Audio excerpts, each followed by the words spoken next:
So when I was a kid, I thought I was fearless, okay? I would follow my brother and sisters anywhere they went. If it meant running across 3 lanes of traffic to get to the bowling alley, I would follow them. If it meant like walking on the rafters of a new constructed house in our neighborhood, I would do the same.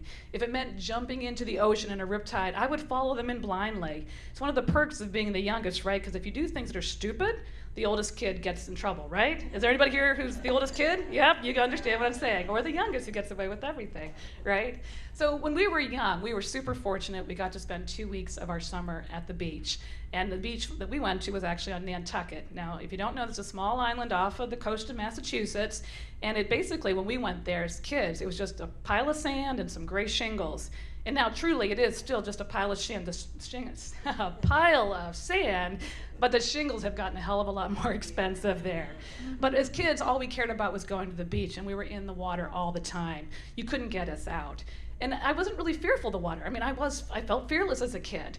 My mom was always smart and told us never turn your back to the sea. And she made us take swimming lessons every summer vacation we were there. So every morning, Monday through Friday of our vacation, we'd have to march down to the town beach, swim laps for hours, tread water for hours. And it was always cold, it was always foggy, it was always raining, the water was always choppy, at least that's how I recollect it now, but we had to swim every day and every year. So when I turned about 12 years old, I was taking my junior life-saving class. I don't know if you had any of you other swimmers out there who had to go through junior life saving and all the other intermediate levels, but on the last day of the class, we had to rescue someone, and that someone was my instructor, and she was about 3 times the size and weight of me at that time. But I felt fearless. I had practiced, and she went out to about 75 feet out from the shore, and I had to chase after her with my best life-saving crawl. I somehow managed to save her. I'm not really sure how. I think she probably did a lot of kicking and floating for me, but we got back to shore. No one drowned. I got my card, and life went on. But I felt fearless about it, right? Because I had done it successfully. And the next year, when we were on vacation, the movie Jaws came out. Okay, some of you remember that. And we were on this small island that was only about 15 miles from where the movie was actually filmed. So what were you doing going to see Jaws on your vacation? But we did, and it was awesome. We all screamed and yelled. We closed our eyes and screamed some more. And the next day, we got up and we went to the beach, right? And we're all standing on the beach, looking in the water, looking at each other, looking in the water. Oh, you're gonna look in the water, you know? Even the lifeguards didn't want to go in the water, and they were hoping we wouldn't, but we were fearless. We were fearless, and we said the only way to beat this thing is to go in there and laugh at it. So we all ran in the water, and we started reenacting that first opening scene of Jaws, right, when the young woman's skinny dipping in the moonlight, and all of a sudden she becomes chum for the shark, and she's like doing this thing, and we did that for hours on end, driving the lifeguards mad. But we were fearless. We were fearless. But there's one thing about the water. One of the things about being fearless for me was, and I think it was because I was the youngest and I always just followed along blindly, I never thought about the dangers that lurked in the water. All those sharp, clawing, biting things, except for the shark, of course, but we were laughing at that. But I never thought about those things because I thought, if I think about the scary things in the water, I will never go in. I wasn't very brave after all, but at that time I thought I was fearless. I'd see a horseshoe crab on the beach, one of those dead ones, that you see, and I'd be like, oh, that's kind of fascinating. But I would never think, that's in the water with me, typically swimming. If I did, I wouldn't go in. So anyways, I grew up thinking I was fearless. And as a parent, quite a few years later, as a parent, I tried to live that way too. I thought, if you don't think about the scary things, they might not happen. Or why worry about them until they did, right? Because if I thought about all the horrible things in the world that might happen to my kids, I might never leave the house. I might not let them leave the house. So I always had that attitude, like, just don't worry about it. If it comes, it comes. I'll worry about it then. And it really wasn't until my kids left the house and I got a little bit older and I started really paying attention to what was going on in the world. The whole world, not just my little world, not just my town, but our country, the world. And I started thinking, there's shit going on that's not so good. There are some scary things out there. And as that 50-something-year-old, I thought, okay, I got to embrace this thing. I'm going to make a bucket list, okay? Who's got a bucket list here? Anybody have a bucket list? Only one person in the whole room has a bucket list? Oh, two, okay, 2, all right. You know what a bucket list is, right, folks? Okay. So my bucket list, instead of having like exotic places I wanted to go to, I had places and things I wanted to do that I was afraid were going to disappear, or wouldn't be around much longer, and also challenged the comfort place that I had, that I'd always kind of enveloped myself in. So the thing that I really wanted to do was to kayak with orcas, right? Anybody else here want to kayak with orcas? Again, there's one person. Yeah, right. Yeah, now you do.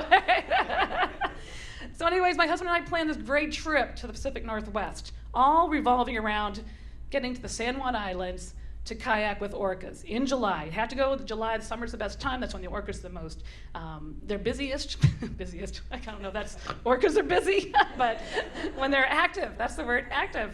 So we got ourselves to Seattle. We went through the Olympic Peninsula. We took the ferry to Friday Harbor in the San Juan Islands. And it's the night before our big kayak adventure, okay? And we're having dinner at a restaurant, and the manager, being very polite, says, "Oh, what brings you to San Juan Islands?" And I'm like, "Well, it's my bucket list, and of course I want to kayak with orcas." And he's like, "Okay, but did you hear?" And I'm like, "Hear what?" And he said, "Well, not too long ago, Granny, the matriarch of the orca pod that is known in the San Juan Islands of the Friday Harbor area, had passed away. She had died. She was like 90-something years old, okay? And I just need to back up for 1 minute. Did you all hear me say matriarchal society? Okay, like the pods of whales are, it's a matriarchal society. It's so cool. Yes, right? So anyways, back to Granny. Well, dead Granny. So Granny died, and her daughter took over as matriarch of this pod. And she had taken the pod off with her someplace else. They had left Friday Harbor. And I'm like, really? I came all the way from the East Coast. This is my bucket list item. And there's no orcas here? And he said, yeah, it's kind of a thing. No one's really been seeing them. And typically, you can see orcas from land. You don't have to get in the goddamn kayak to go see them. You can see them from land, but not this one year. So anyways, like anything else, they're going to go on this kayak tour, rain or shine, with or without orcas, right? So the next morning, we meet up with our guide and a bunch of other couples who are all doing the same thing and hoping to see orcas. And we actually ended up having a great time. But there's a couple there with us, and they have their granddaughter with them. Okay, so these people, just so you know, I'm not crazy. These are what? Oh my goodness. I'm almost done. Okay, so they had their granddaughter with them, and she's about 5 years old, and she's so curious, wants to know everything, and our guide is telling her all about the jellyfish you can pick up and the jellyfish you can. And I'm like, you don't pick up jellyfish. And we end up going to this little cove. After not seeing any orcas, we got to taste some kelp. That was all fascinating. We went to a cove to have lunch, and our guide went over to the rocks where it was low tide, and he came back, and in his hands he had a spiny sea urchin. Okay, this was no small spiny sea urchin either. It was the spines were like 6 inches long. It was hot pink and orange, and it was really vibrant, like stay away from me, anything in the water, right? But here our guide is holding in his hands, and he brings it up to this little 5-year-old girl, and he tells her all about what it does in the ocean, and he says, do you want to hold it? And her eyes got big, and she smiled, and all of a sudden she just kind of went, yeah. And I'm like, you crazy? So he puts his hands out near her, and he says, you put your hands out in front of you, put them together like this, palms up. And she did exactly what he told him to do. And he put his hands over top of hers and gently pulled away so that spiny sea urchin fell right gently into her hands. And if she could have smiled any bigger, she did. Her eyes were just huge. She was just so fascinated by this thing in her hands. And this little spines are going back and forth like this. It was amazing. But for me, frightening. I would never touch these things. But she started turning around to show all the adults who gathered around her, right? Like it was like show and tell at kindergarten. And she turned around, and all of a sudden she stopped right in front of me.